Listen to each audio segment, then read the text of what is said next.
हे hi friends. आज हम बात करेंगे करेक्शन वर्सेस रियल करेक्शन के बारे में। यस, आज थोड़ा सा ये प्राइस करेक्शन और टाइम करेक्शन का जो एक फैक्टर है उसको थोड़ा डिटेल में समझने की कोशिश हम यहाँ पे करने वाले हैं।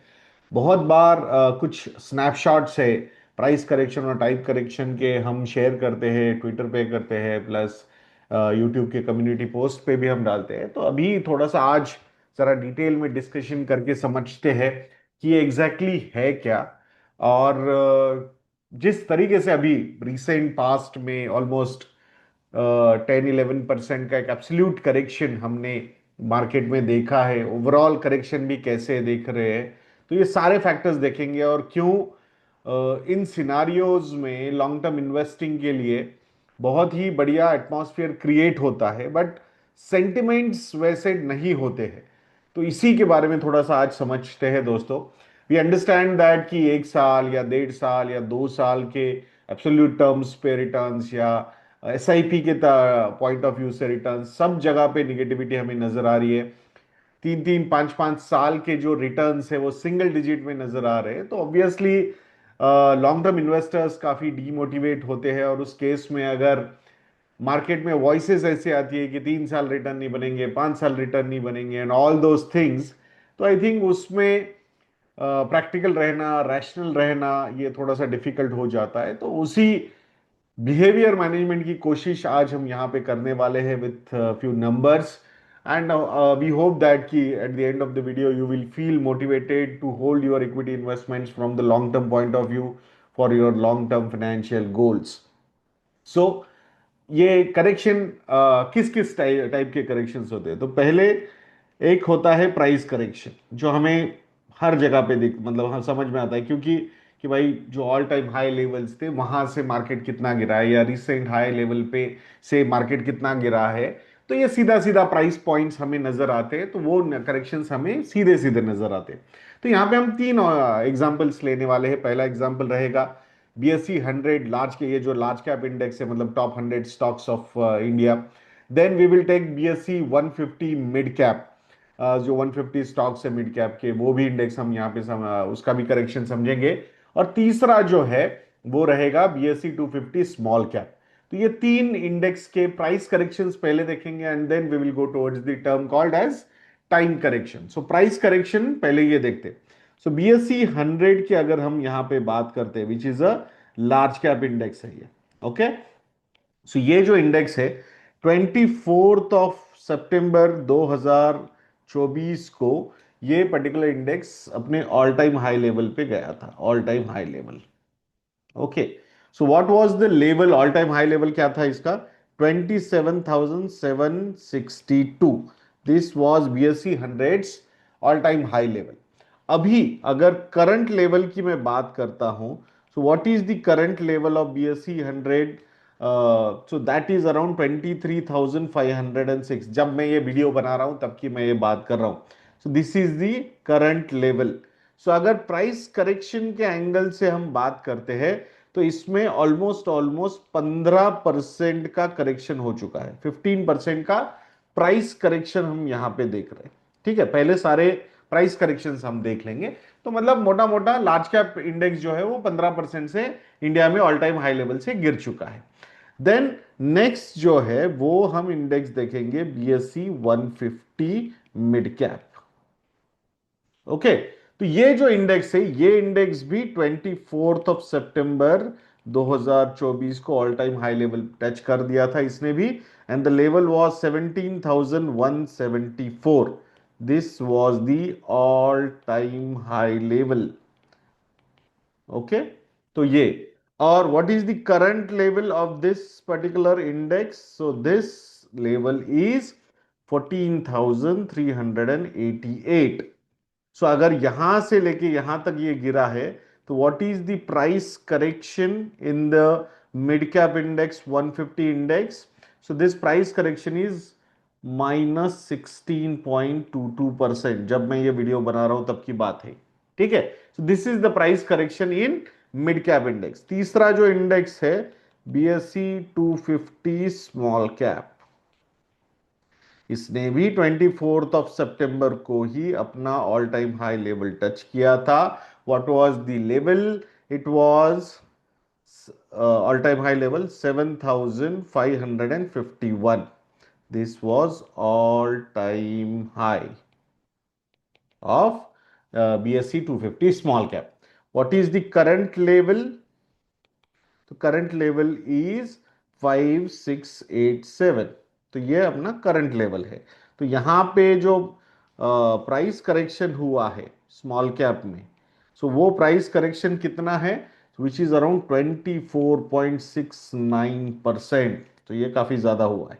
ठीक है, मतलब एक्चुअल एज पर दी बेयर मार्केट डेफिनेशन, जो भी इंडेक्स 20% से नीचे गिरता है, so it is called as in the bear phase. So मतलब technically small cap is in bear phase from the all time high levels की अगर हम बात करते हैं. ओके, सो अब ये तीन ये हो गए. अभी हम सबसे, ये तो एक करेक्शन जो मतलब नंबर बेसिस पे हमें समझ में आता है, बट रियल करेक्शन क्या होता है जिसमें प्राइस करेक्शन के साथ साथ टाइम करेक्शन भी ऐड होता है. What is time correction? से सपोज आप 24 सितंबर 2024 को आपने मार्केट में, आप मार्केट में इन्वेस्टेड थे, इक्विटी एसेट पे इन्वेस्टेड थे. ओके, तो यहां आपने इन्वेस्टमेंट्स किया. एक रैशनल रेट ऑफ रिटर्न की एक्सपेक्टेशन क्या हो सकती है इक्विटी एसेट से? सो आप ये समझो कि रैशनल वे में 12% पर एनम हमें रिटर्न आने चाहिए. सो विच इज ऑलमोस्ट 1% पर month on an average. This will not be a linear kind of thing, but on an average 1% पर मंथ काइंड ऑफ रिटर्न अगर आएंगे हमें, तो 12%. मैं ज्यादा कंपाउंडिंग वगैरह के चक्कर में नहीं जा रहा हूं, एब्सोल्यूट टर्म्स पे जरा सिंपल बातें हम यहां पे करने की कोशिश कर रहे हैं. सो 1% पर मंथ का एक मतलब अपॉर्चुनिटी लॉस हो सकता है. सो अगर 2024 सितंबर 2024 से लेके मार्च 2026 तक मार्केट में कुछ रिटर्न ही नहीं है, there is no return, no return या फिर निगेटिव रिटर्न, सो मतलब वैसे देखा जाएगा तो there is an opportunity loss. So अगर कोई इन्वेस्टेड था सितंबर 2024 में और तब से लेकर अभी तक भी इन्वेस्टेड है, तो 1% पर month multiply it by 18 months is equal to 18%. So this 18% is nothing but the time correction, and this will be applicable to all the indices, whether it is large cap, mid cap या small cap. क्योंकि हमने तो rational वे में सबसे 1% पर month या 12% per annum का ही expectation रखा है. तो ये जो 18% का टाइम करेक्शन है, this particular time correction we will have to add into all the indices. So इसीलिए अगर मैं लार्ज कैप साइड में देखता हूं तो मेरा टोटल करेक्शन कितना है? सो 15.33% का जो प्राइस करेक्शन है प्लस 18% का टाइम करेक्शन, तो ये कितना हुआ? 33.33% का करेक्शन हम लार्ज कैप में अभी देख रहे हैं, ओवरऑल प्राइस और time correction. So this is the real correction which we are seeing. Mid cap में ये नंबर क्या होगा? सो -16.22% और 18% इज इक्वल टू 34.22% से मिड कैप इंडेक्स में करेक्शन है 34.22%. सो ये मिड कैप का करेक्शन हुआ. और स्मॉल कैप का करेक्शन कितना हुआ? स्मॉल कैप का करेक्शन हुआ 24.69 और 18 ये मिला के -42.69%. बहुत बार हम सिर्फ प्राइस करेक्शन पे ही अटक जाते हैं और we do not focus on the time correction. So actual market में अगर देखा जाएगा, so these are the corrections which we feel, these are very good corrections. We don't know what is going to be the bottom, but सितंबर 2024 के comparison में मार्च 2026 या फिर अप्रैल 2026 ये बहुत ज्यादा अट्रैक्टिव नजर आ रहा है from the valuation perspective. But scenario क्या, प्रॉब्लम क्या हो रहा है अभी? सिनारियो का प्रॉब्लम ये है कि मतलब ओवरऑल जो सेंटिमेंट है वो बहुत निगेटिव है. अब इसीलिए जब हम बात करते हैं कि आपने जाके पुराने आर्काइव्स क्यों पढ़ने चाहिए न्यूज़पेपर्स के, उस वक्त that is majorly from the sentiments point of view. So अगर लेमन क्राइसिस की हम बात करते हैं, या फिर सत्यम क्राइसिस की हम सत्यम के फ्रॉड की केस की बात अगर हम करते हैं, या फिर यूरो क्राइसिस की अगर हम बात करते हैं, या फिर जब इक्विटी में टैक्सेशन आने की बात होती है, या कोविड की बात होती है, तो ये फेजेस में इस इसी तरीके की निगेटिविटी यहाँ पे बहुत ज्यादा मार्केट में थी।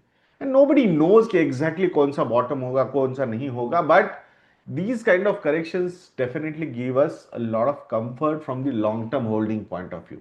See, मीन रिवर्जन होगा, आज नहीं तो कल होगा। अगर हम लार्ज कैप की बात करते हैं तो लार्ज कैप के जो इंडेक्स के पी लेवल्स है वो 10 साल के एवरेज के नीचे चल रहे हैं। मिड कैप के भी 10 साल के एवरेज के नीचे चल रहे हैं, स्मॉल कैप के भी 10 साल के एवरेज के नीचे चल रहे हैं। So this is so we mean reversion होगा क्या फिर से एक बार? Definitely we don't be surprised अगर वो हम देखेंगे मार्केट में आने वाले समय में। कब होगा? नो बडी नोज। सो इसीलिए अगर लॉन्ग टर्म इन्वेस्टिंग के लिए, लॉन्ग टर्म फाइनेंशियल गोल्स के लिए इन्वेस्ट कर रहे हो, सो ये टाइम खराब नहीं है। बट सिनारियोज, मतलब हर दिन डोनाल्ड ट्रम्प के नए नए मतलब अनाउंसमेंट्स, हर दिन new new analysis, editorials, fear mongering, ये सारी चलती रहेगी बिकॉज निगेटिविटी सेल्स। सो वो सारे फैक्टर्स, अब इसमें आप आपको खुद को कैसे रैशनल और प्रैक्टिकल रखोगे और अपना बिहेवियर अच्छी तरीके से मैनेज करोगे, ये सबसे ज्यादा इंपॉर्टेंट होने वाला है दोस्तों। But there is no doubt about this कि अगर अभी तक आपने आपका फाइनेंशियल प्लान नहीं बनाया है तो एक डिटेल्ड फाइनेंशियल प्लान बनाने का यही वो समय है। प्रॉपरली अगर कोई गलत एलोकेशंस हो चुके हैं इक्विटी में, तो उस पोर्टफोलियो को रीस्ट्रक्चर करने का भी समय यही सही समय है। इसको बिल्कुल मत भूलिएगा दोस्तों। तो ऐसे वीडियोस के लिए चैनल पे बने रहिए, वीडियो को लाइक करना, शेयर करना, चैनल को सब्सक्राइब करना बिल्कुल मत भूलना। नेक्स्ट वीडियो में मिलते हैं। जय हिंद।